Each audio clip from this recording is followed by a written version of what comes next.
right. Good morning, everybody. Thanks for being here. There we go. All right. Good morning, everyone. Lee White, I think many of you know, is a long-term member. How long have you been here, Lee? 76. So he's a newbie. Here he's just getting settled in at the church. This is Lee's area of expertise. I'll let him say a bit more about his life experience and work experience. We were very glad to have Lee starting to take part in our Earth Care work and be a part of this ministry, because it brings in this side of the financial aspects, which is, as we all know, where you put your money is where your budgets are not neutral documents; they're faith documents, and so where you put your money is where you really the rubber hits the road. And so, especially with an overture that I don't know if you'll mention today, but there's an overture that's going to the GA this summer around how Presbyterians ought to be investing our Presbyterian dollars, and questions about divestment from particularly oil and gas companies, and the complexity of that, especially living here in Denver and all of our, many of us connected to oil and gas as well and earning our living that way, and looking long term, knowing it's not sustainable. And so really complex issues, and I think we're really lucky to have Lee here this morning to help us start a conversation. So, Lee White, thank you. It's a blessing to be here. I'm Lee White. I'm here on behalf of the Earth Care Ministry team. I didn't know if you knew we had an Earth Care Ministry team, but it's led by Erica Walker. Karen is here as well. Very vibrant ministry here to try to make our church more sustainable and a better partner to all of those of us in the world. I am lucky to have been a part of this congregation for many years, since 1976. My wife and I were married on those steps by Dusty Taylor. Our 3 children were baptized by that font, including my son Skylar right there, now almost 33. And I've been an elder here and been on the endowment committee at one time when I was an elder. I'm an investment banker. I do public finance. My firm will require me to tell you I'm giving you no personal financial recommendations this morning. But you'll see my point of view about what I think is important in my life. And this is a conversation about an overture, and one in particular elements of the overture that the National Presbyterian Earth Care Ministry is making to the General Assembly this summer, as Ian just spoke of. There are 8 elements of that overture. One of them, they all have to do with living a more sustainable set of policies to have a more sustainable lifestyle of each of us and our congregations with regard to the needs of the world and the earth. The one probably most controversial of those elements is number 2, which has to do with disinvestment from oil and gas stocks and plastic companies. So I'm here to try to start a conversation about that. What does that mean? Why would it be advisable to do so, in my view? What are the consequences to our returns, our endowment, if any? What does it mean to the earth? What does it mean to other people? So this is the initiation of a conversation. Thank you all so much for being here.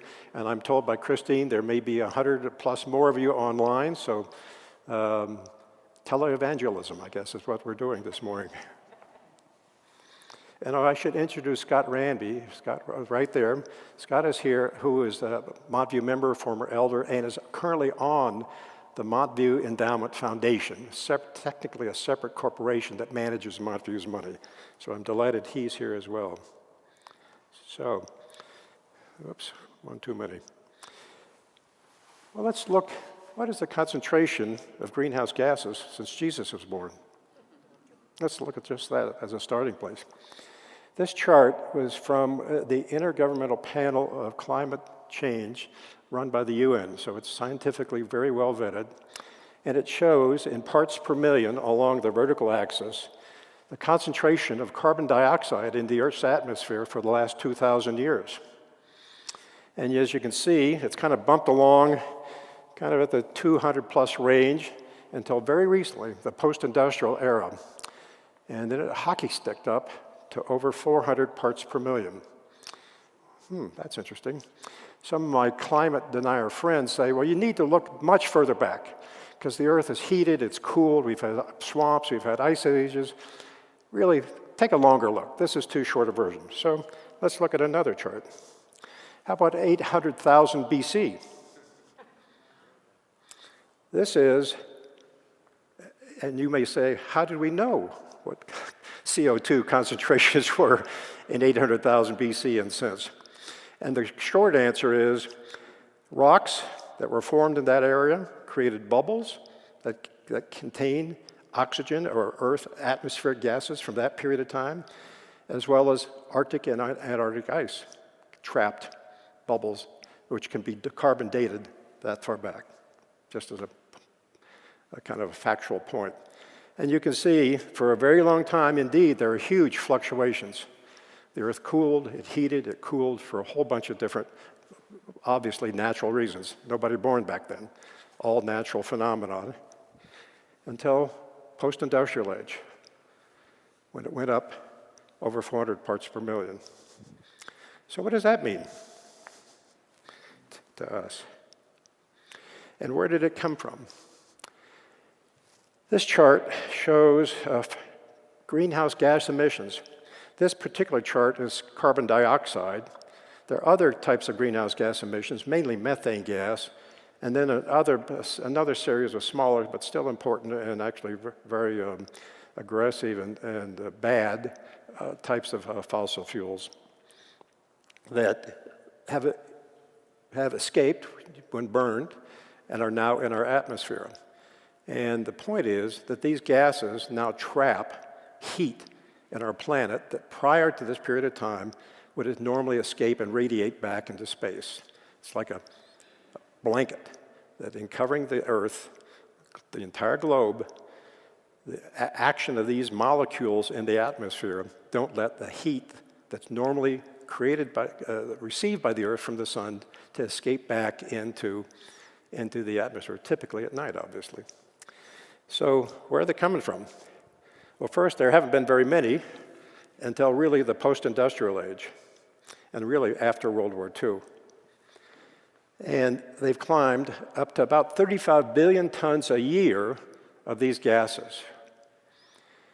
In addition, there are about 10 billion tons a year of methane gas and about 5 billion of the other extraneous gases. So a total carbon load annually of about 50 billion tons of these gases are emitted every year. 50 billion tons. This is the United States' contribution, which is in green, that dark green. And it was by far the largest of all the other countries in the world until recently. It's actually begun to taper down quite considerably. Ditto for Europe, which is this kind of purple line, which has gone down the last several years, and the Europe excluding the European Union, the other countries there. Obviously, China has rapidly accelerated its emissions of greenhouse gases, as has Asia, principally India. So that's where the load is coming from. And what's the result? Golly, temperatures have gone up. So this chart shows as its kind of horizontal axis 0 degrees centigrade. And this represents the average temperature of the globe for 30 years, from 1961 to 1990, when we really began to pay attention scientifically and public policy-wise to the question of climate change.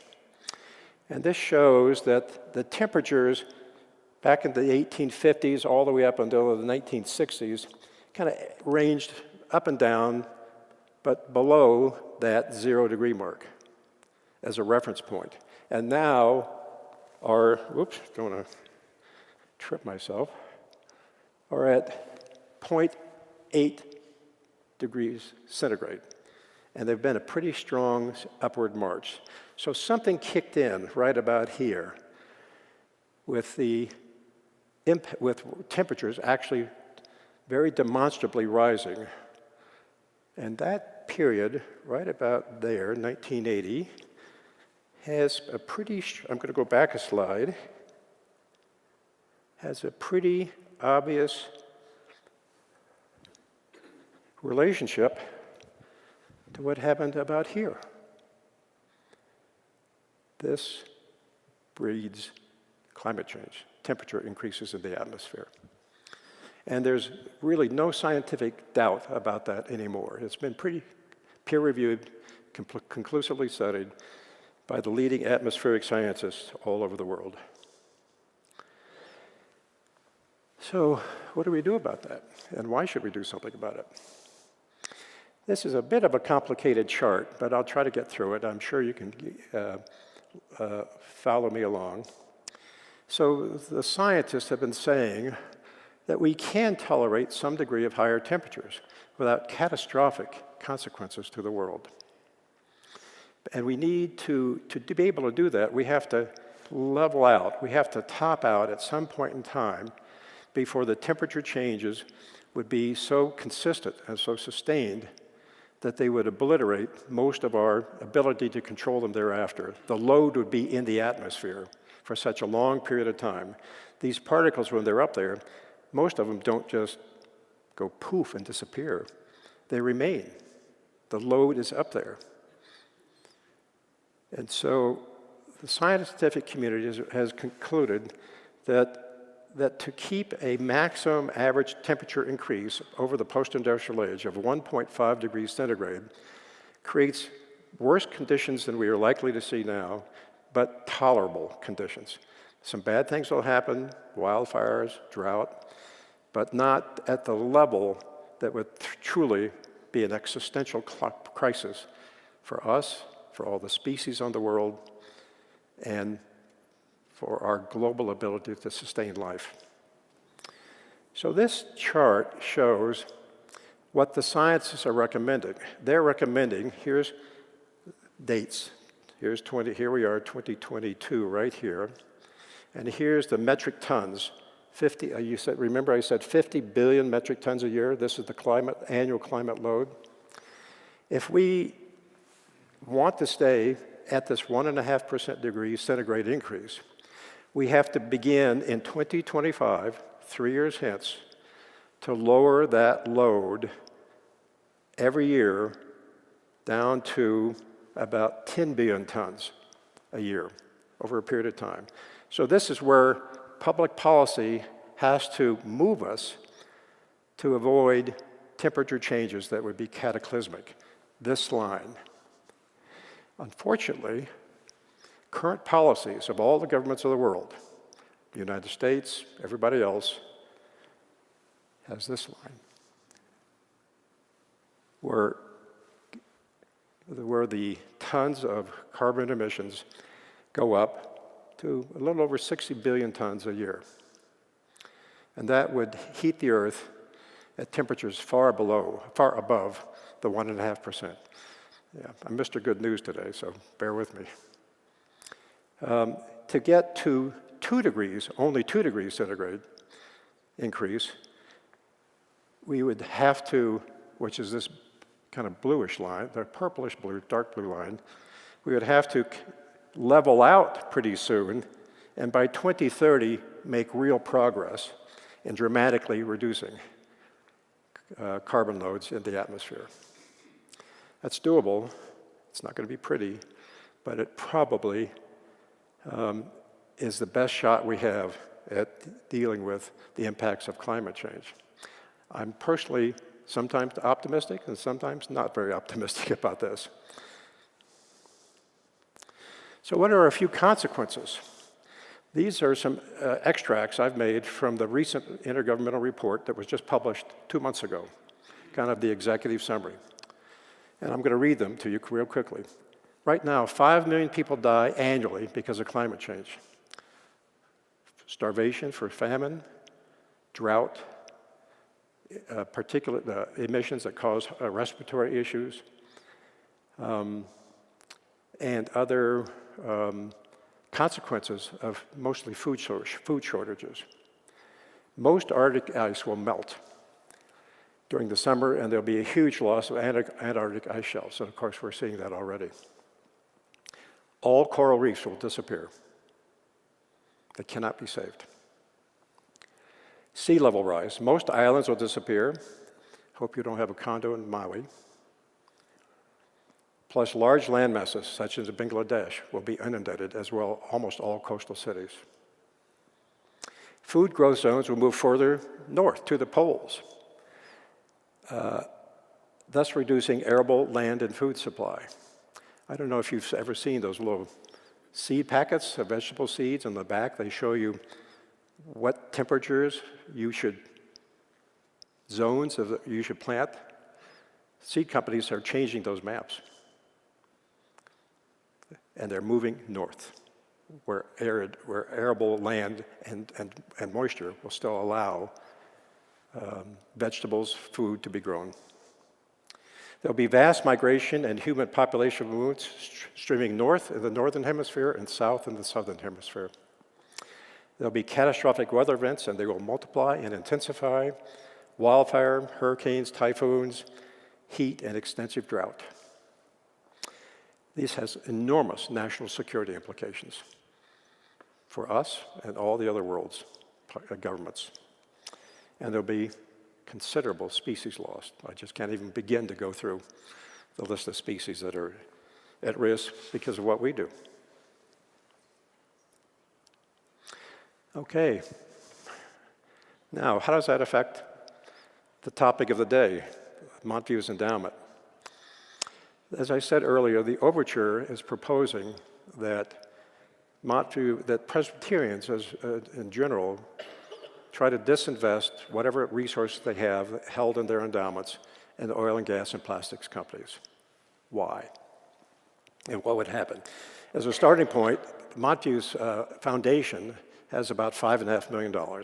It's great for us, not a big number. And it's managed by the Texas Presbyterian Foundation. It's a manager that has been selected by our foundation's board that manages lots of other presbyteries' money, about $1.1 billion in total. And they're based, I think, in Austin, Texas, I believe.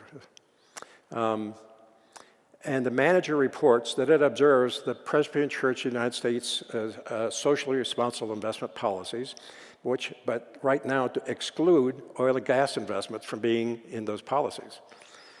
So therefore, about 3% of our money, our $5.5 million, is invested in mutual funds, some of which hold oil and gas company stocks: Chevron, Exxon, Phillips, big integrated oil companies in general. So a tiny amount of our money is invested in that sector. So I decided to look back to see if we disinvested, what impact would it have on our rate of return for our little foundation? We use those monies. We don't rely upon them, of course, but they're important to us. It's a nest egg for us, and it's spent for some certain purposes of the organization. I'm going to skip a slide here, and I'll come back to this. So I decided to look at the Standard & Poor's 500 over the last 30 years. The Standard & Poor's 500 is an index of basically all the stocks in the Standard & Poor's listed exchange. And it's done very well over the last 10 years. This is March 2012.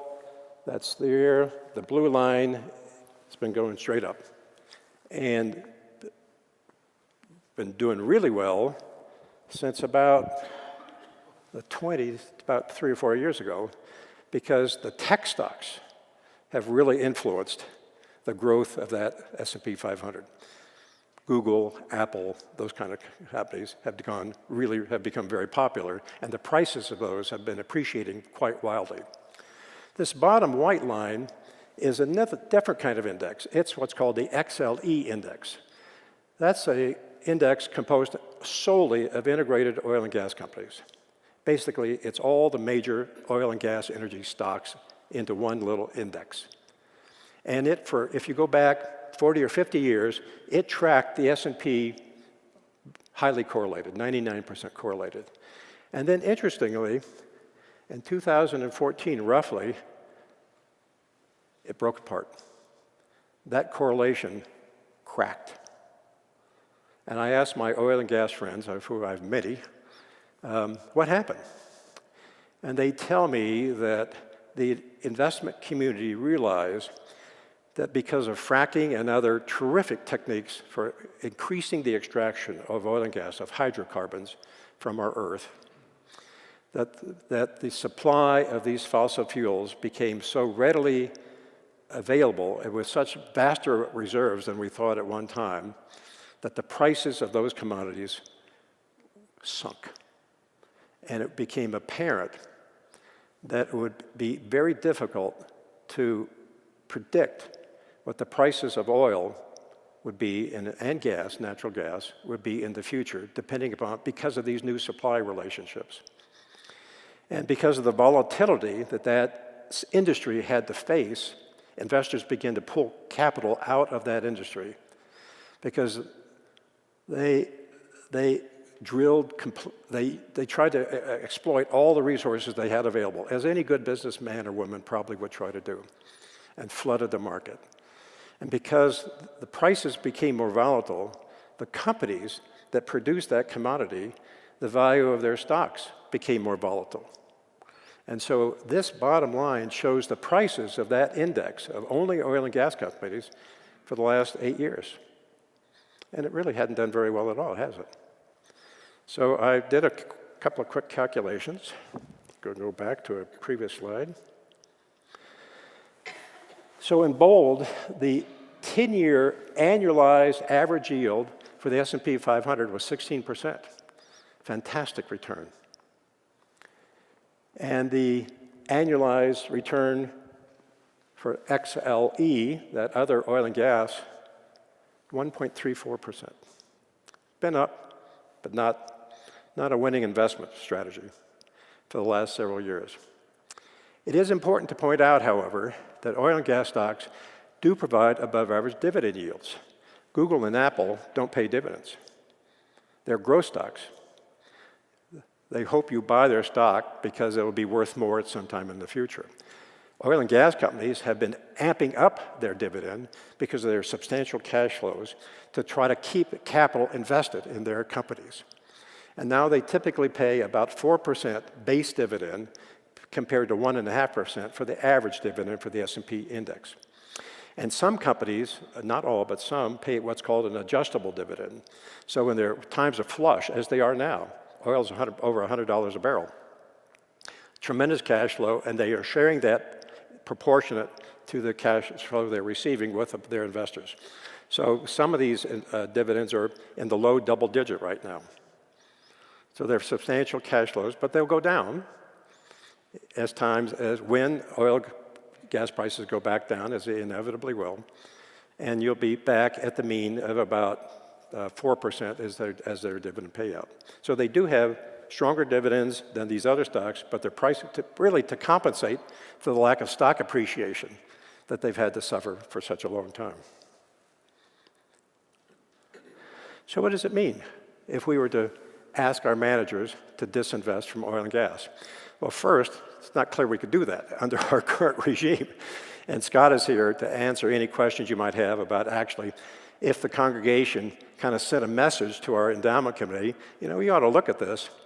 There would be a process they'd have to figure out how to do that. And could it be done? Over what period of time? Do you have to change managers?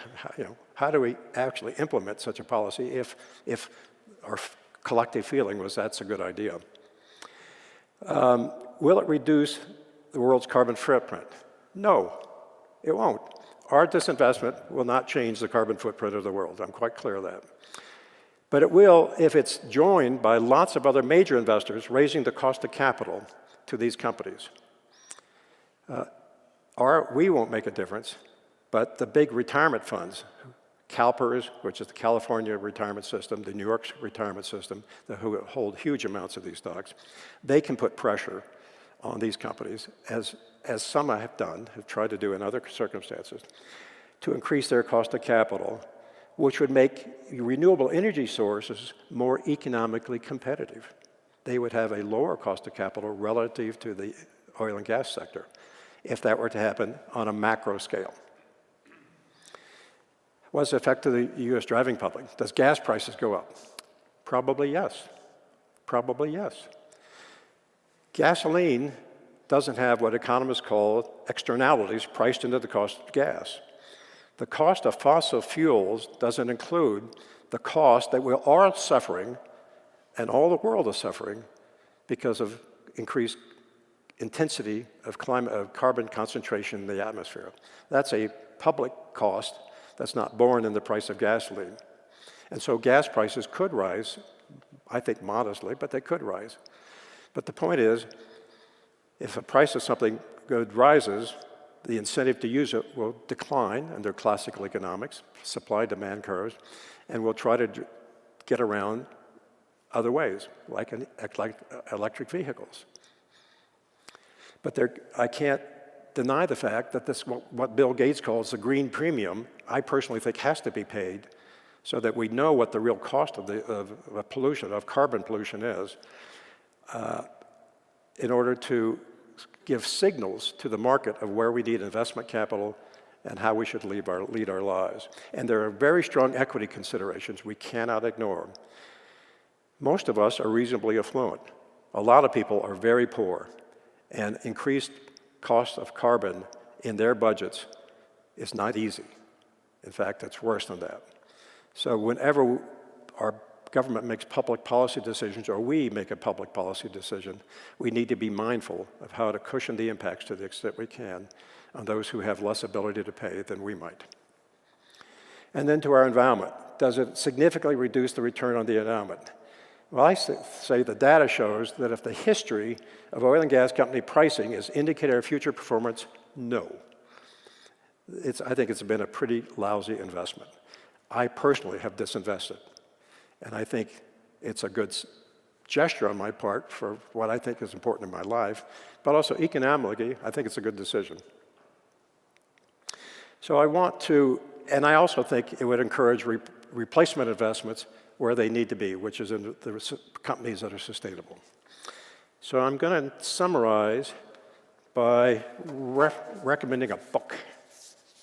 And it's this book, Saving Us, by Dr. Katharine Hayhoe. Dr. Hayhoe is one of the chief authors of the Intergovernmental Panel on Climate Change. She is a professor of atmospheric sciences at Texas Tech University. She was just named this year as the chief global scientist for the Nature Conservancy. She's an evangelical Christian in Texas. Her husband's an evangelical minister. And she's an author of this book, Saving Us, a Hopeful Case. And I'm just going to quote from just two parts of a book that's jumped out at me. Christians have a biblical obligation towards dominion of the earth, which means responsibility and stewardship of the earth and the sustainability of all of its species as a Christian obligation. And second, climate change disproportionately affects the poor, the hungry, and the sick, the very ones the Bible tells us to love and to care for. Failure to care about climate change is a failure to love. What is more Christian than to be good stewards of the planet and love our global neighbors as ourselves? Disinvesting from oil and gas, I believe, will serve as a symbol of Montview's loving commitment to stewardship of the earth, of all its peoples, and of all of its species. We can use a market-based economic mechanism to mark this pledge, since global public policy, sadly, has not to date been up to this task. We can empower others to think about our collective future. The floor is open. Thank you all.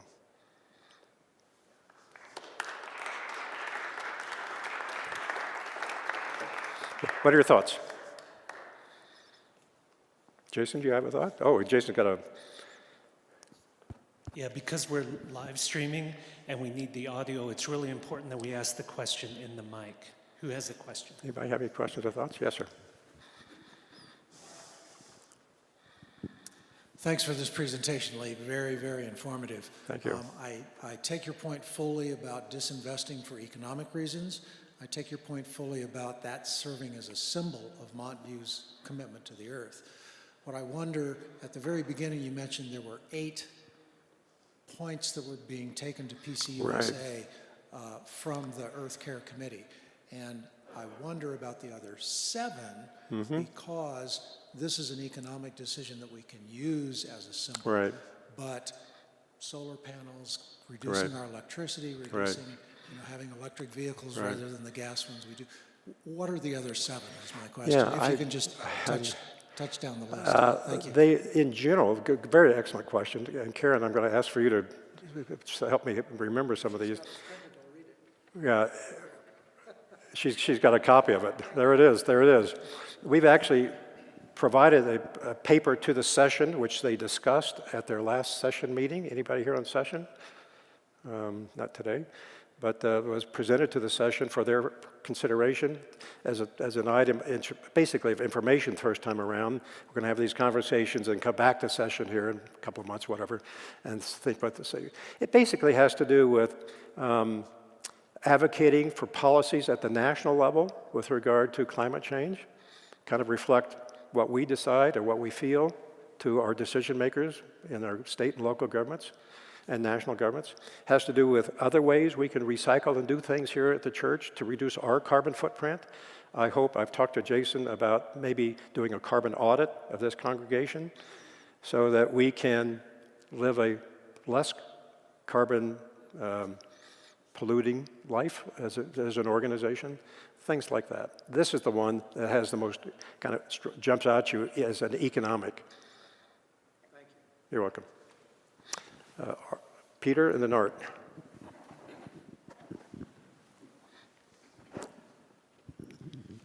Hey, that's really a wonderful talk. Thanks, Peter.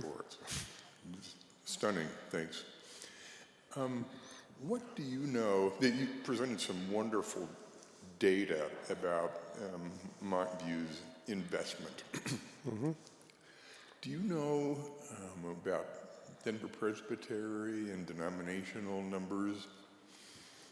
About the, well, I would suspect, and Scott might have a view of that, if I believe our endowment is basically in these mutual funds that our manager picks, and they're diversified, some are growth stocks, some are value stocks, and I think our portfolio is probably similar to most others. Scott, is that a fair guess?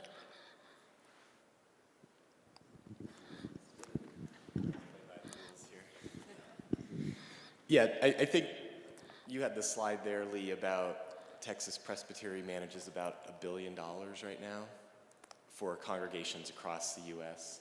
So I would imagine the portfolio we have is fairly representative of those other endowments. So I think it'd be fair to say that 3% number that we have allocated is probably representative of that $1 billion. Sometimes people say, well, we should keep that investment to have a seat at the table to press the management of these organizations. Well, I say phooey, or other words.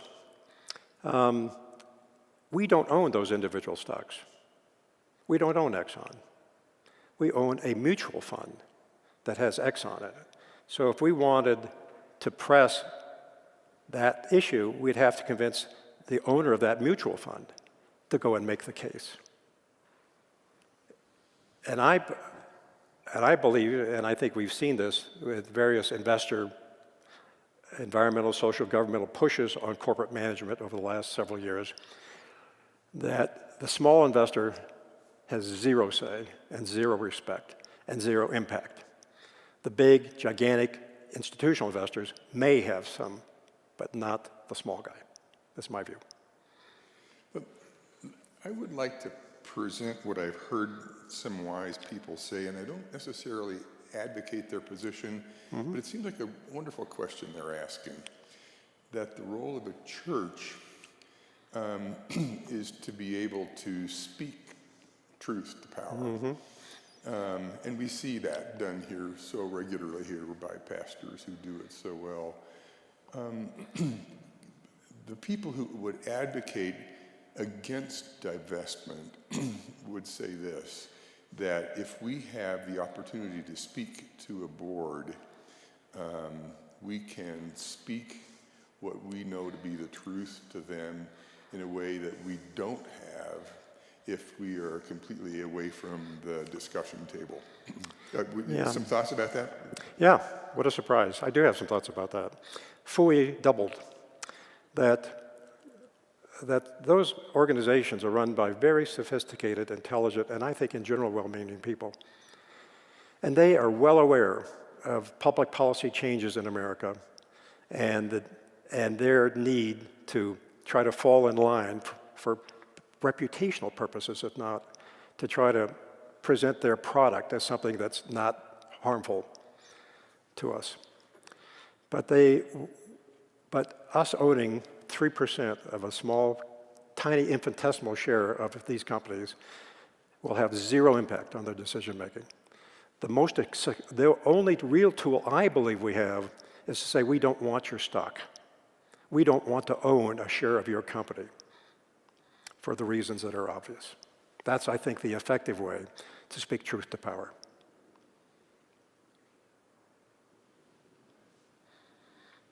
Lynn, thank you Lee, for your coming, Scott, et cetera.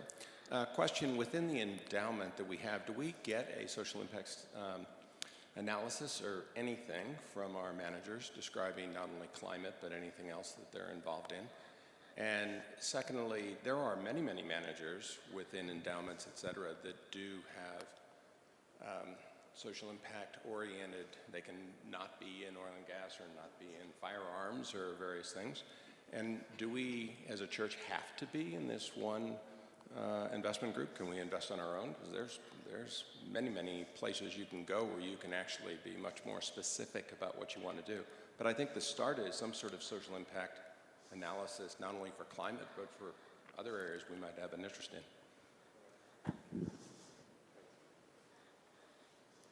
Yeah, I can try to speak to that. So the short answer is Texas Presbytery Foundation right now, they're abiding by the rule, I don't know, I guess principles you would call them, that the Presbyterian Church has set forth.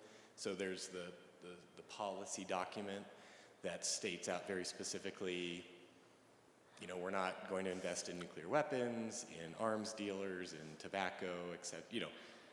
And I think part of this issue is conflated with this idea that's going to be coming before the General Assembly, is to try to make that, to expand that list of social principles to include exclusion, right?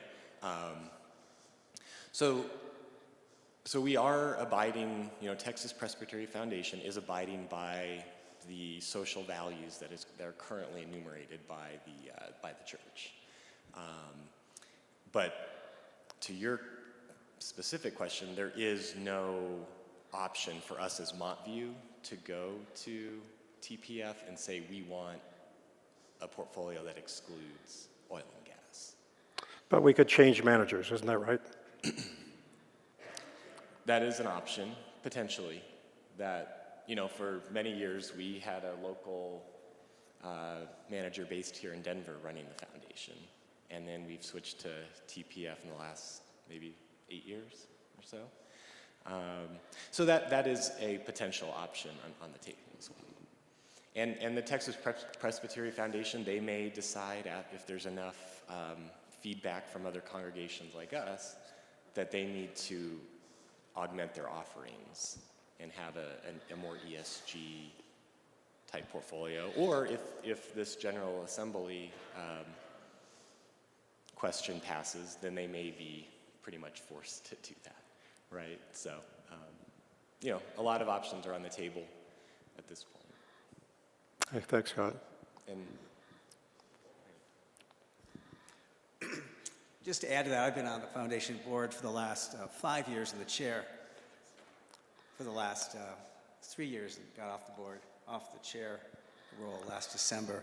I would just add that TPF, Texas Presbyterian Foundation, offers phenomenal customer service, and I would not throw that away. I've done work with Vanguard and Schwab in our own work, and they're all good institutions.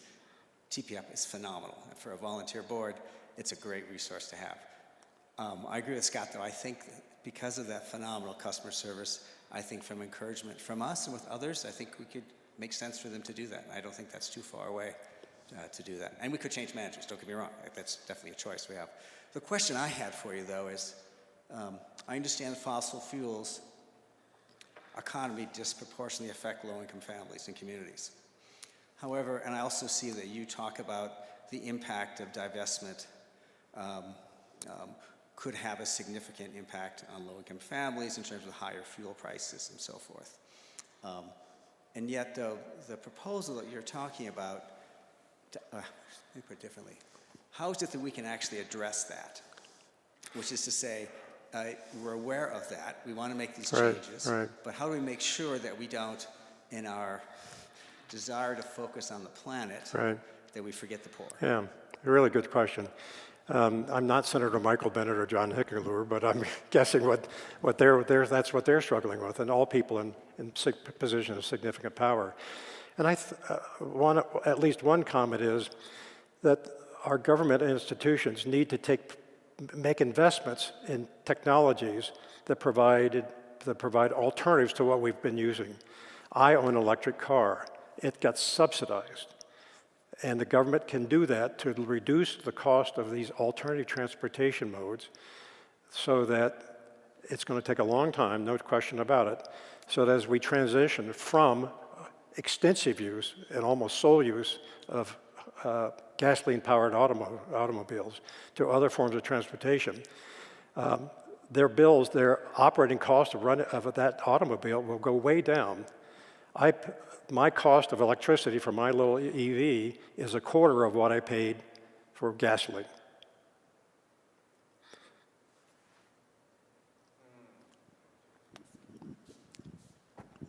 I would just add, though, does it make sense if we, or as a group of the congregation, wish to divest, that we also make kind of a statement of sorts? Completely agree. Saying that it's not just saying we care about the poor, but we're putting our 2 cents worth in favor of that and advocating that kind of change in our own. When you read the overture, I think you'll find exactly that sentiment very well expressed. Wes? Hello, Wes Brown.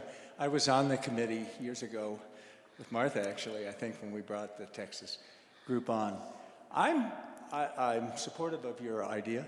I'm very surprised that we couldn't go to them and say that we want to modify the funds. Every single mutual fund company and index fund company and everybody has funds that exclude this because there's huge demand for this. Exactly. And I don't think we need to divorce ourselves from this money manager who's had a good record with us to try to bring this out.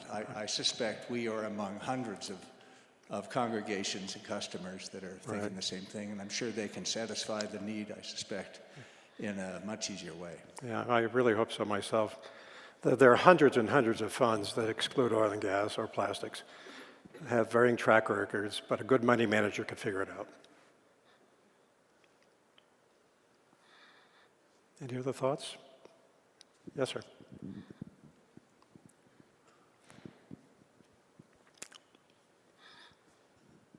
And I guess just speaking for like the younger people, maybe, is that we will bear this cost. And so, yes, there's always going to be tragedy. We didn't say to the people that built buggies for horses, like, well, we're going to stop having the automobile.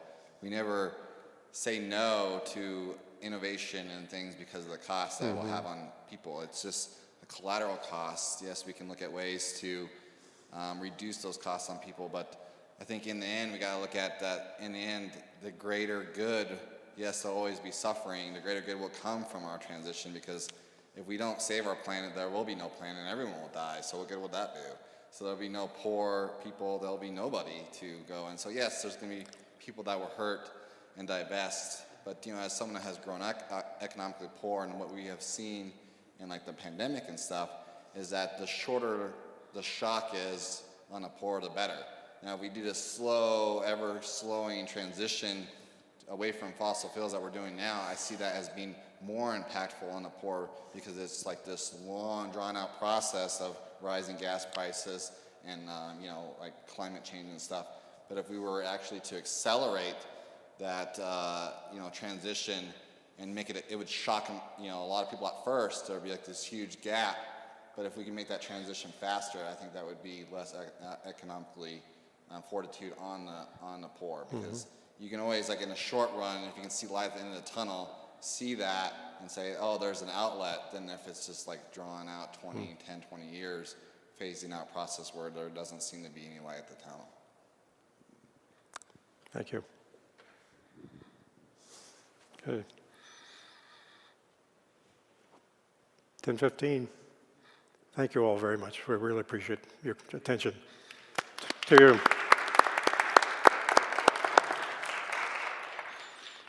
Thank you. And we have worship at 11 o'clock. You're welcome to stay if you haven't worshiped yet.